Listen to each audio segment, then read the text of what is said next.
During week 239 of Brada's Branded Thoughts, a look at Iowa football's 2024 group that's enrolling here in early June. A lot of these high schoolers finishing up high school. Some are already done, graduation complete in some cases, and they are getting set to make the big move to Iowa City and begin workouts. We'll talk about it in just a second. Also, an exclusive sit down with one of those athletes, Joseph Anderson, who is a physical freak. He's got some great bloodlines. His brothers are athletes. Seems like that runs in the Iowa football recruiting pipeline. We'll talk to Joseph.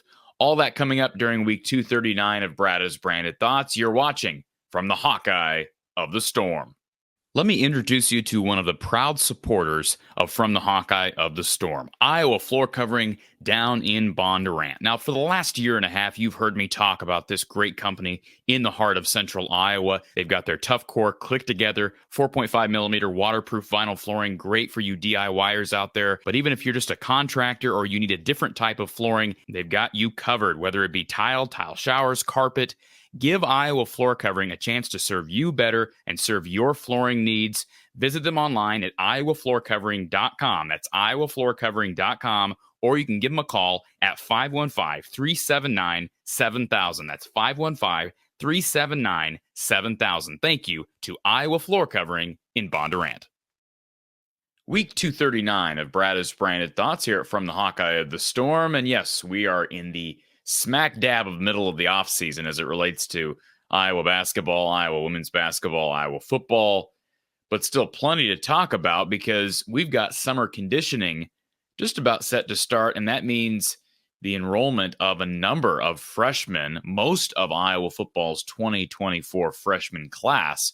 Of course, there were several players that enrolled early, one being a very important position, and that is at punter. Tory Taylor departing for the NFL, Reese Dakin coming in from Pro Kick Australia, and he is a guy who's likely going to play right away, will likely be the starter. And of course, it's very rare that you would say that about any freshman, that you expect a freshman to come in and start right away. Now, he is competing with Ty Nissen, the other punter on the roster, but Reese Dakin is one guy, enrolled early, looked pretty good in spring, and will play right away.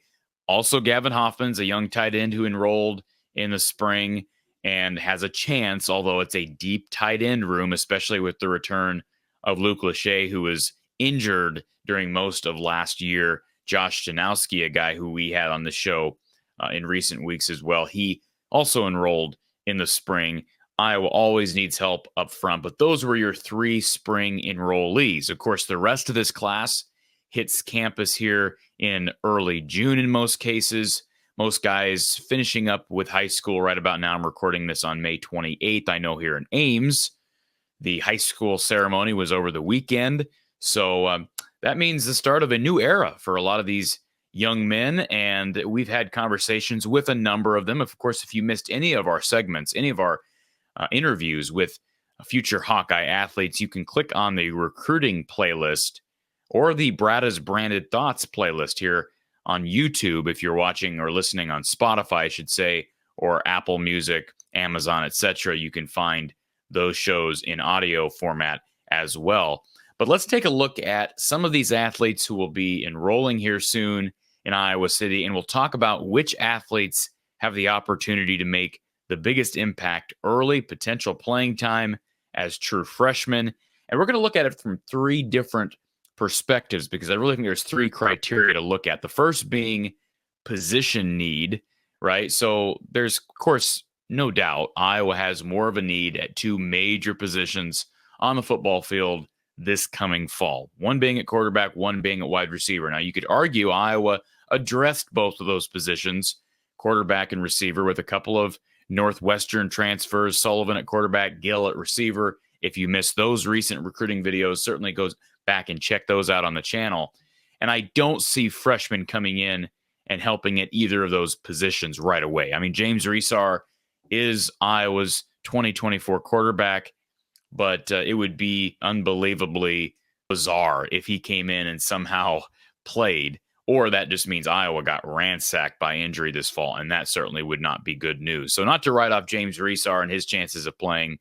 he may be the future, but he's probably going to have to wait his turn. At receiver, maybe you get a guy like KJ Parker who could come in and play right away. The thing about KJ is he is 5'11", 165. He's got a smaller frame, so he's probably going to have to get bigger. But if you look at Tim Lester's track record with smaller receivers, he's got a really good one. So perhaps the Immaculate Conception graduate can fit into what Tim Lester wants as a receiver. And I will say this, the second part of our criteria, which we'll hit in a minute, would also apply to KJ Parker. But as far as positional needs, certainly receiver would be one. And I'd be remiss if we didn't mention Reese Vanderzee, who's also a receiver coming in this class. He will be a bigger receiver, but have a chance as a young guy to perhaps make a splash. There's always possibilities of young guys playing at a position of need like wide receiver at Iowa.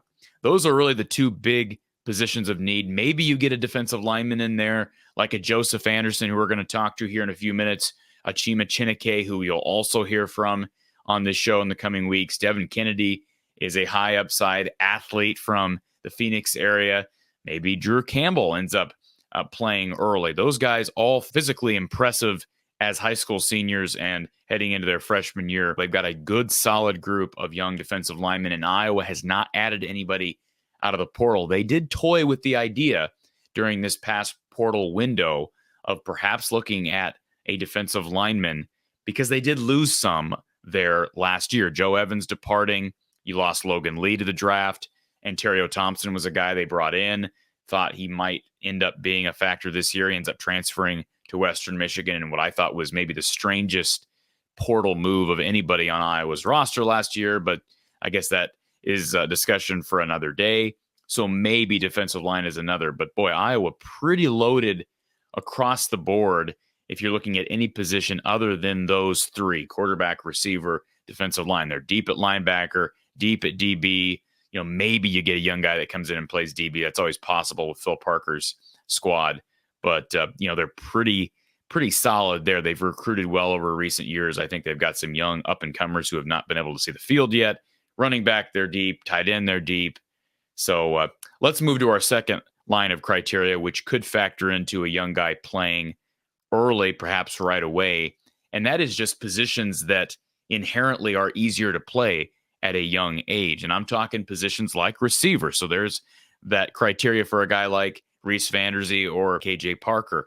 Those are positions. Wide receiver is a position where it's not as hard to learn your job early and be adequate. DB is another. Phil Parker has a history of playing young guys. I think of guys like Manny Rugamba and Michael Ojemudia. I mean, you go down the list. They've had a Julius Brents. They've played young guys, Desmond King, and guys that ended up being really good down the line, but they could hold their own, especially with the coaching and development of Phil Parker even early in their careers. I doubt that happens at DB because I think they are deep enough, but injuries really is the dark horse here because you just don't know what you're going to get as it relates to health. So wide receiver, DB, I didn't think tight end was one of those, but Zach Ortworth proved me wrong last year. I don't expect the tight end to emerge. That's typically not a position you see really young guys playing at a young age, but hey, Addison Estringo was also pretty young and saw some time. Defensive line, possibility. Again, that was one of our three positions of need. So maybe one of those physical specimens like a Joseph Anderson, a Chima Chineke, or a Devin Kennedy end up playing.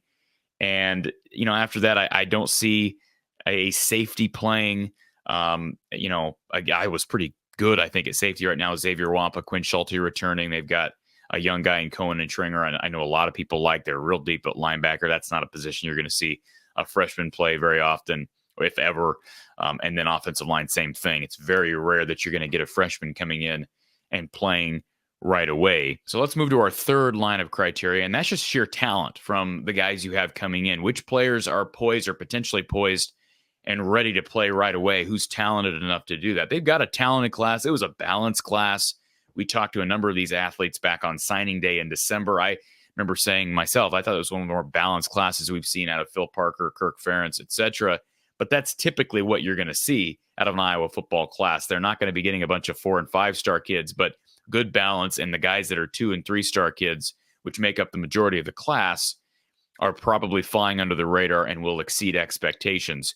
But as far as the most talented guys on the class who I think could be ready with their talent level, with speed, athleticism, all that to play right away, I think you got to look, first of all, at Jalen Watson. He's a guy who still considered a 3-star recruit, out of the top 1,000 by On3. He is the nephew of Hawkeye great Fred Russell. Really good athlete, really good track star. He could come in and play right away. Would not be surprised. He is considered to be an athlete. I see him playing corner. I think most people consider him to be a future corner. I mean, maybe he's skilled. I think he's probably got the skill and the athleticism to one day maybe be a receiver, but I could see him being like a Cooper DeJean and playing early as a DB, especially if injuries hit. So he's one guy that I would watch for. Another guy to watch for, Cody Fox, really flew under the radar and didn't get as much recruitment late in his high school career because of his early commitment to Iowa. He was, I believe, the first committed back on June 19th, 2021. He is an Iowa kid. Yes, he's an offensive lineman, so he's got that going against him. I know it's, as I said earlier, it's not as easy to play as a freshman up front along that offensive line, but he's a guy I would definitely look for. Derek Weisskopf, Cam Buffington, they've got a couple of really good linebackers. Nothing against Preston Reese, but those two guys, Weisskopf and Buffington, those guys were both 4-star athletes coming out of high school. They are guys that you absolutely could see figuring out a way to be on the field at some point, at least on special teams. Again, they're so deep at linebacker, but I could see that. Brevin Dahl's a kid I really like as well. Now, they're deep at running back.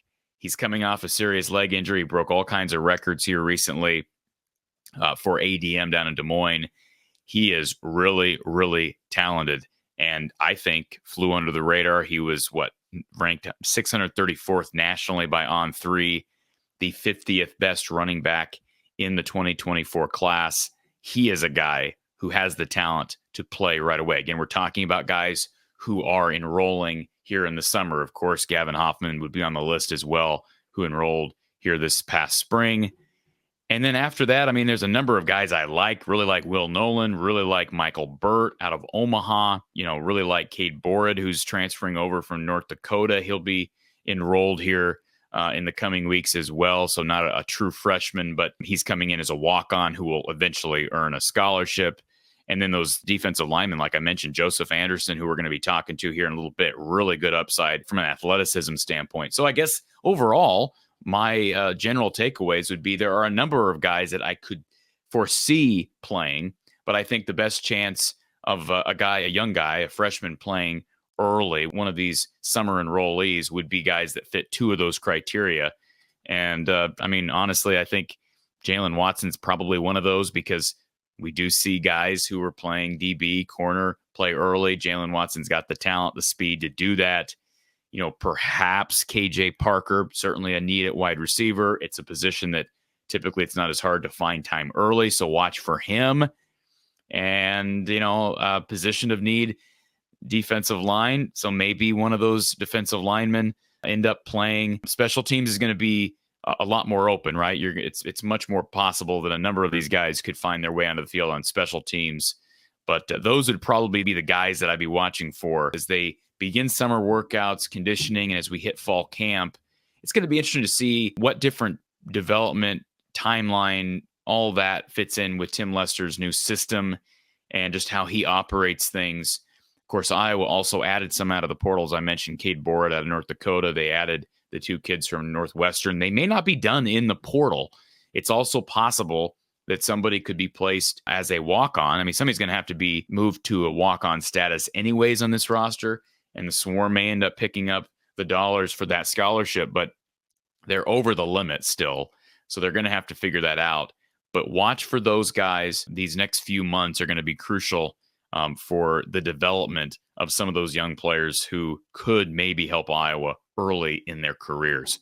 I promised an interview with future Hawkeye, Joseph Anderson, and I say future Hawkeye. He's already signed with Iowa. He'll be on campus here in the coming weeks. Stay tuned. Exclusive interview with Hawkeye freshman defensive lineman Joseph Anderson. You're watching week 239 of Brada's Branded Thoughts here at From the Hawkeye of the Storm.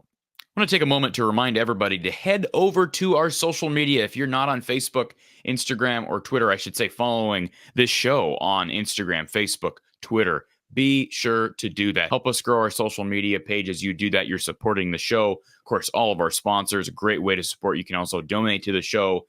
Here's our Facebook page. Check it out. This is what it looks like. Search From the Hawkeye of the Storm on Facebook. The link is also in the description of every one of our videos. Thank you for liking and following us on social media here at From the Hawkeye of the Storm. Joseph is with us. Thank you, Joseph, for taking the time. Welcome to the show. Thank you for having me. Thank you. So congratulations, man. This is a big day for you. I'm sure it's been busy. And, a lot has went into the build-up for this day. What's it feel like to officially be a Hawk? It's pretty refreshing, and it's really like stress relieving too for this all to be over. But I'm thankful for this opportunity. Can you talk a little bit about what went into your decision? I know you've been asked this a lot, but I mean, you've got some physical traits that you can't teach, so there's no question that you had options to go a variety of places, but you settled on Kelvin Bell and this Phil Parker-led defense. Why? I just really like the defense, the way it fit, being in the forefront and being outside on like the edge. And I just really like the coaching staff and being in Iowa City. What's it been like at Westminster? You're a St. Louis kid. We were just talking about, we were talking to Michael Burt from Omaha, and we were talking about Gavin Hoffman from Kansas City. We're kind of working our way across the Midwest. But what's it been like at Westminster and St. Louis? I didn't really grow up deep in the city, but it was pretty chill for me, I guess. I grew up in the county most of my life, so yeah, it was pretty chill. Nebraska was in on you. Kansas offered. You had an offer from Iowa State, from Kansas State. Again, you had plenty. I mean, Missouri was in on you. It became an SEC power this year, Vanderbilt. I'm just looking through Power Fives and then some really good G5 programs like Toledo, and then an FCS power in North Dakota State. It's interesting what this line does. The way this defensive line seems to operate, at least since Phil Parker took over the defense and Kelvin Bell was hired as the defensive line coach, they love numbers. And the ability to have depth and have 8 or 9 guys you can throw out there fresh gives the opportunity for younger guys like yourself to play early if they're ready.